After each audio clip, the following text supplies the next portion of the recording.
Prodi Manajemen Universitas Pandasakti Bekasi. Yang saya hormati Bapak Abdul Syamsumar MPD selaku dosen kami mata kuliah Etika Bisnis.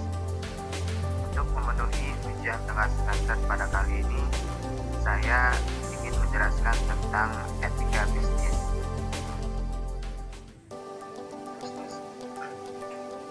Etika bisnis. Etika bisnis adalah tindakan yang dilakukan dalam kegiatan bisnis dengan tidak menyalahi aturan organisasi dan masyarakat. Dalam etika bisnis, tindakan bisnis yang dilakukan oleh individu, kelompok, atau perusahaan tidak boleh sampai merugikan orang lain di luar kegiatan bisnis. Tujuan etika bisnis. Etika bisnis bertujuan untuk memberikan dorongan bagi kesadaran moral dan memberikan batasan bagi para pengusaha atau pebisnis untuk dapat menjalankan bisnis secara jujur di orang atau pihak yang memiliki kesehatan. Selain itu, etika bisnis mempunyai tujuan agar bisnis dapat dijalankan dan diputuskan seadil-adilnya dan sesuai dengan peraturan perundang-undangan yang telah disepakati. Kemudian ada prinsip etika bisnis. Prinsip kejujuran etika bisnis. Para pebisnis dituntut memiliki prinsip kejujuran agar bisa mendapatkan kunci kesuksesan yang bertahan lama. Jika ada pengusaha yang tidak jujur dan curang, kemungkinan besar tidak akan ada pelaku usaha yang mau bekerja sama. Kemudian ada prinsip otonomi etika bisnis. Apa itu prinsip otonomi? Prinsip otonomi dalam etika bisnis adalah kemampuan dan sikap seseorang dalam mengambil tindakan dan keputusan berdasarkan kesadarannya sendiri tentang apa yang menurutnya baik yang dapat dilakukan. Jika masyarakat sadar akan kewajibannya dalam berbisnis, maka dikatakan orang tersebut telah memiliki prinsip otonomi dalam etika bisnis. Misalnya, dia memahami bidang pekerjaannya dengan situasi dan tuntutan yang akan dia hadapi, serta tahu aturan apa yang ada di bidang pekerjaannya.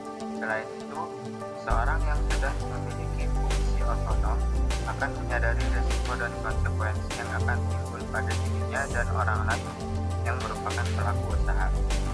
Secara umum, seorang yang memiliki prinsip otonomi akan lebih suka diberikan kebebasan dan kewenangan untuk melakukan apa yang menurutnya baik.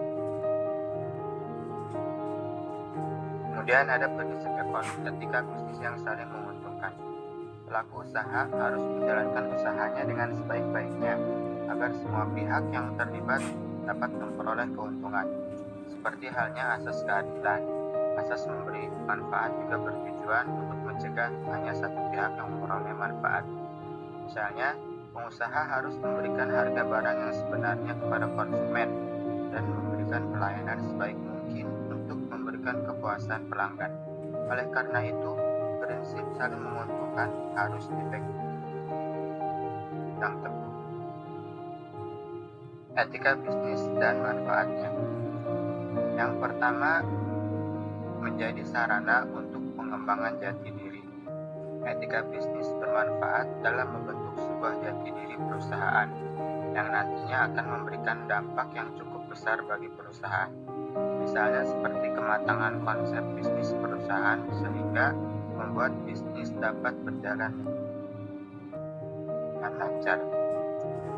Yang kedua, pengendalian untuk seluruh pihak yang menjadi bagian dari perusahaan. Tujuannya tidak lain untuk memberi kelancaran bisnis yang dijalankan dengan adanya rasa saling menghargai satu sama lain. Yang ketiga, membantu membentuk sikap saling percaya. Sikap saling percaya antar individu atau kelompok dalam suatu perusahaan bertujuan untuk menciptakan suasana bisnis yang sehat. Namun, jika tidak ada sikap saling percaya pada individu, maka akan terjadi suasana yang tidak kondusif. Dengan adanya sikap saling percaya antar individu, maka akan memberikan kelancaran pada.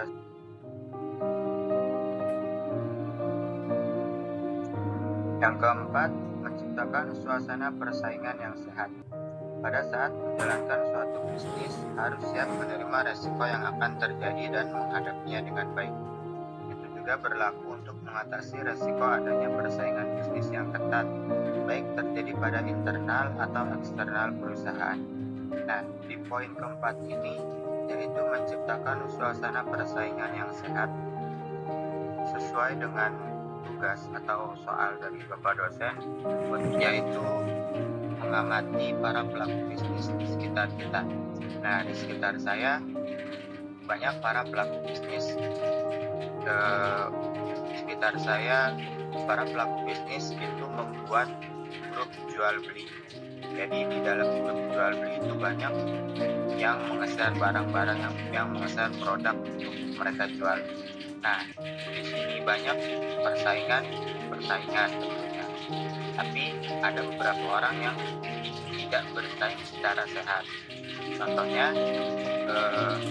misalnya minyak, si A menjual minyak dengan harga 25.000.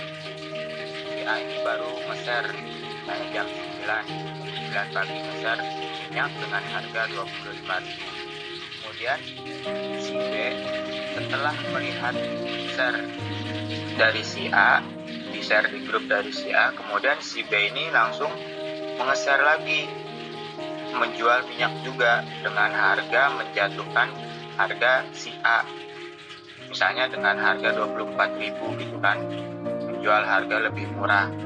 Nah, secara langsung menurut saya ini tidak baik karena menjatuhkan harga barang. Kalau emang dia ingin menjual harga di bawah harga 25.000, boleh-boleh saja, tapi tidak langsung setelah si A mengeser gitu. Jadi tunggu beberapa saat kemudian baru kita mengeser dengan harga 24.000, tidak langsung di bawah, menjatuhkan harga dari si A gitu. Kemudian ada juga yang tidak sesuai, menjual barang tidak sesuai dengan apa yang dia jual. Pas di share nih bagus gitu kan, pas di share barangnya bagus, keren gitu kan, tapi setelah kita menerima barang tersebut ternyata tidak sesuai dengan apa yang di share oleh dia gitu. Nah, lanjut. Kemudian yang kelima, menjaga keamanan dalam berbisnis. Etika bisnis mampu menciptakan rasa kenyamanan dalam berbisnis. Kenyamanan berbisnis ini dapat mendorong pelaku bisnis untuk bekerja lebih optimal sehingga memberikan dampak positif bagi bisnis seperti tercapainya target kerja sesuai waktu yang telah ditentukan. Di mana hal ini pun bisa juga memberikan peran penting dalam meraih kesuksesan dalam berbisnis. Kemudian faktor pelanggaran etika bisnis. Terdapat beberapa faktor yang menyebabkan perusahaan tidak menerapkan etika dalam bisnis, yaitu 1. Mementingkan keperluan pribadi. 2. Tekanan persaingan terhadap laba perusahaan. 3. Pertentangan antara nilai perusahaan dengan perorangan. Sekian dari saya. Apabila banyak kesalahan dan kekurangan, mohon maaf yang sebesar-besarnya. Terima kasih. Wassalamualaikum warahmatullahi wabarakatuh.